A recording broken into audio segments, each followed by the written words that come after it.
just designing and tailoring plants using genetic engineering to be able to withstand just, insane changes of temperature and salinity and things of that nature. But I really got into it, and I'm in graduate school now working specifically on rice because, rice feeds the world. It's like 78% of the caloric intake of all humans, and specifically I got a rice cooker, man. yeah.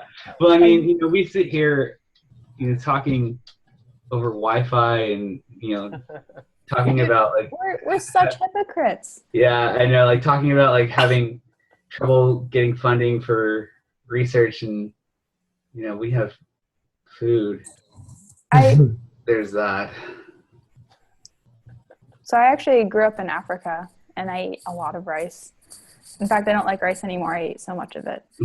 But I always feel like such an asshole, like coming into work and doing something that I genuinely love doing science. I love, even when it fails, it's okay. I just really enjoy pursuing a problem and answering a question. I feel like such an asshole for not being somewhere where I'm helping people who actually need help now. Well, but there's this, and I want to make this point very clear. Just because you're working on a basic research project instead of an applied research project doesn't mean that it's not critically important. I mean, without the basic sciences, we wouldn't have technology. We wouldn't have CRISPR, for example. Yeah. No, I mean, I couldn't agree with you more. I just, Yeah. Yeah. It's pretty true. But the thing is how many people do you need studying the folding of ubiquitin? I mean, you don't know. Yeah. You don't know. CRISPR was this bacterial infection of dairy farms in the Netherlands, and Just some people were looking at some rando, and they're like, "Look, there's this tandem repeat in here." So I love that CRISPR, the name, it has nothing to do with what it is now, right? The whole repeat thing in the genome and all this stuff. That's how they figured it out. They just said, "Wow, this sequence it's repeating itself a lot right here. Let's take a look at it." Which leads to an entire other issue of the fact that basic science is being cut unless it has something directly related to human health, which is, just an absolutely horrible idea. But yeah. Yeah, I don't know. I don't know where I stand on that, which is funny because my research in graduate school was seriously basic science, right? I was looking at, if you ever go and read my papers, online, I was looking at how different amino acid side chains rotate, or how a proton maybe moves in a protein between amino acids, the most insignificant stuff ever. It's not insignificant though. It's not. Lung protein's super cool. Maybe. But then I think all right, then I think this, right? It's true that a lot of stuff comes from some basic science research, but then I think wow, what happens if I could take that passion, that drive that I had, and I could put it towards something that could be I don't want to say important, that could be something now, right? But how do you know? You never know. Yeah. That's why you need the community. That's why we have the scientific community. We just have this sphere of knowledge. I recently was debating this drunkenly with someone else. If I seem prepared, that's why. But it was actually about whether the scientific knowledge is a circle or a cone. And I think I was right, but it was never quite resolved. Wait, what'd you say? Yeah. Circle. Oh, yeah. Yeah. Yeah, no. I don't understand the graphic. I'm just wondering, because you get there, and I'm sure you will eventually, Christina, when you graduate and stuff, and you get to that place where you're thinking I mean, I just finished sharing a conference in Texas that was related to my field that I did my PhD and other stuff on. So I have lots of friends, and people do read my publications, though it might be few. But you get to that place and you're just like shit, you know?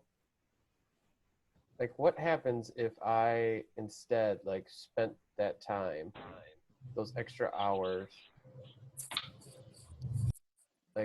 trying to figure out something that could have an impact tomorrow?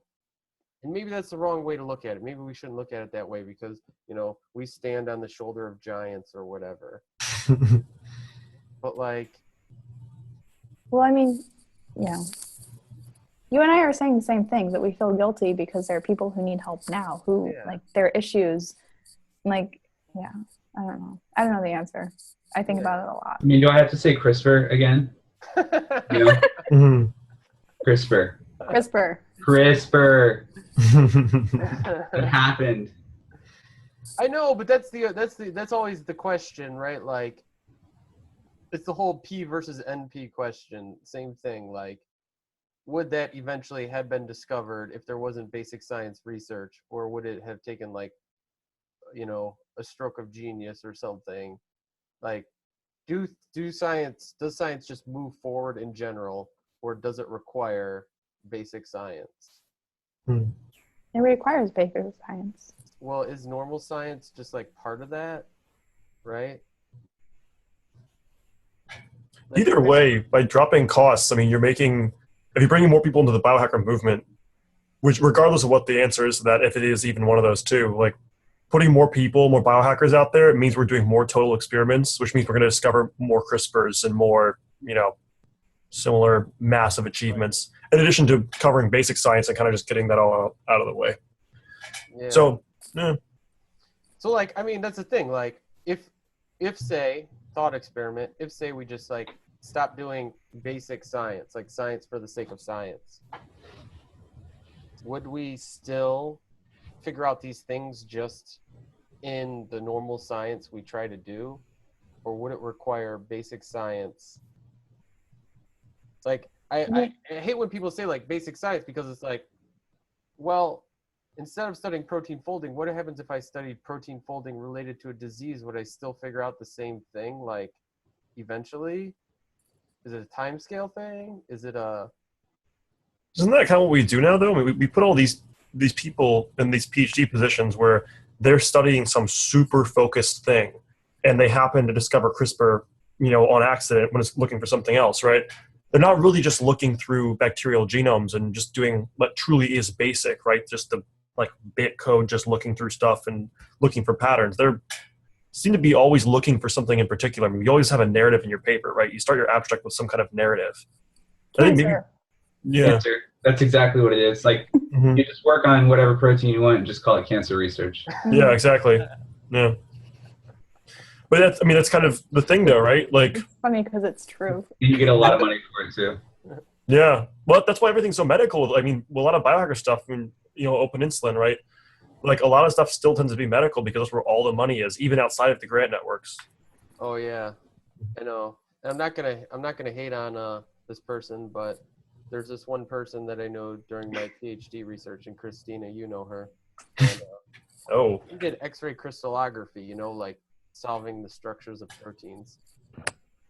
And I think a couple of times we got in big fights because she was like, my research is related to multiple sclerosis so much, and I'm like, I know it's what you write in your grant, but not really. Yeah. Not really. L test 1 2 3. L test. Who's testing? Oh, sorry. It was the Zoom was saying my microphone wasn't working. I was trying to get it working. I guess it is. It's working. This is Jewel. I'm down in Mississippi, and I just wanted to say I think that when looking at basic science research versus more focused on some particular goal, it's sort of like looking at the creative process in general. If you can't, there's a certain point where you have to kind of leave yourself open to look everywhere. If you go in a totally dark house with a flashlight, you just don't want to go in just one direction and shine. You want to look all over and see what there is, not knowing what you might find and explore. And other times you want to take that information and try to focus it in and make something with it. But you need both processes. You can't, if you eliminate just all the basic research and just the exploring, I think we'll lose that creative, that part of creativity. I wonder if they're separate though, right? Like, I wonder if, like, because like when I did basic research, like I explored, but it was explored relating to the basic research, but I explored. So it's like, when somebody's doing some research, they're gonna explore. Is it like just, people always pushing for this basic research, and I'm just wondering, just as a counter argument, like, is it just basic research that people are going to do this in? The issue, I think, is that we don't know where, CRISPR, we don't know, we would have never guessed where that was going to come from. And there are so many people right now, because they cannot get money to do science, which goes back to the biohacker stuff, where they're pigeonholed in this certain area of work. And if they, if their work does not relate directly to human health, they're going to get funded, they're going to get money, they're going to be able to do their science. And I think that that's where, like, everyone gets on the basic science train. It's not so much basic science, because in the end, all science is, technically basic. It's just a matter of being funded to do stuff that's specifically directed towards a goal. Like, we just don't know where it's going to come from. And, Yeah, that's what I'm saying, though. Exactly. Right? Like, we don't know where it's going to come from. So why I say it's like all related. Full circle. Yeah. So Right. I'm going to have to bail in a minute or two, but just a side thought for kind of the mixture of the two worlds. Back when I was working a more than full-time job, I was really interested in contributing this. I did not have the time to learn anything in depth, but I did have a few hours a week that I could throw at a project. And so if there was a way for me to find something that, somebody who said, hey, there's this repeating sequence and I don't have time to explore it because, I'm doing my thing, but, like, I know an interesting thing when I see it, and that's an interesting thing. Yeah. So if somebody could throw a few hours at that, that would be awesome. That's kind of how GitHub works. Like, there's a core person driving a thing, but then there's all these little side pieces that need to be done, and people throw a little bit of time at it, and it happens. So, no, I love that idea. Yeah, that's so awesome. like somebody who has the time to actually develop the expertise and direct people who don't have that much time to put into it, but they have some. Yeah. It could be a best of both worlds. Like, even in my project, there's like literally so many things right now that I'm just like, this is cool, but I just don't have time to chase it. Starting a website for like biohackers or scientists. Or something. Where you could like talk to them. Where people could post stuff like, if you have protein knowledge, I want you to look at the structure, and I want you to see how all the amino acids relate to binding this or something, and let me know. Or like, that'd be awesome. Look at this DNA sequence, and I want you to figure out like something. Yeah, no, that's a really interesting idea, Dave. Super cool. Yeah. High five. Anyway, that's my 2 cents, and I need to bail. It was really good to meet you guys tonight. I look forward to seeing you again in the future, and thanks. Yeah, appreciate it. You have to go too, because my car is been going on for like an hour and a half, so I guess we'll finish up now. So closing arguments, Christina. Go science. All science, not just the PhD people, but just people who are really curious about questions. And like, you just need that curiosity. That's all you need. All right, David Ishii, go. Okay. I guess I come at it more from an engineer's perspective. My thing is I want to make things, so all the science and all the learning to me is a function of learning how to make things. So make things. Is that what you're saying? That's my argument. All right. Michael, you're up.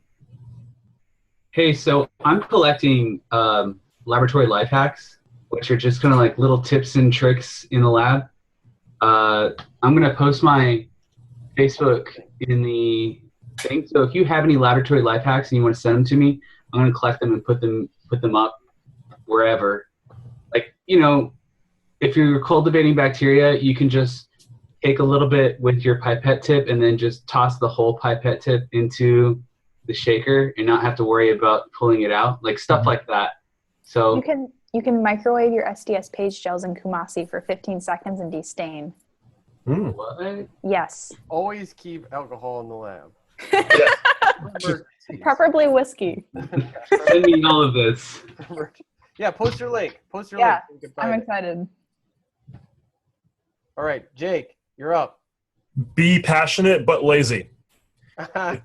If you're passionate, you'll keep going and you'll stay. You'll keep doing your work, but be lazy. Don't try so hard on one thing. Think around it.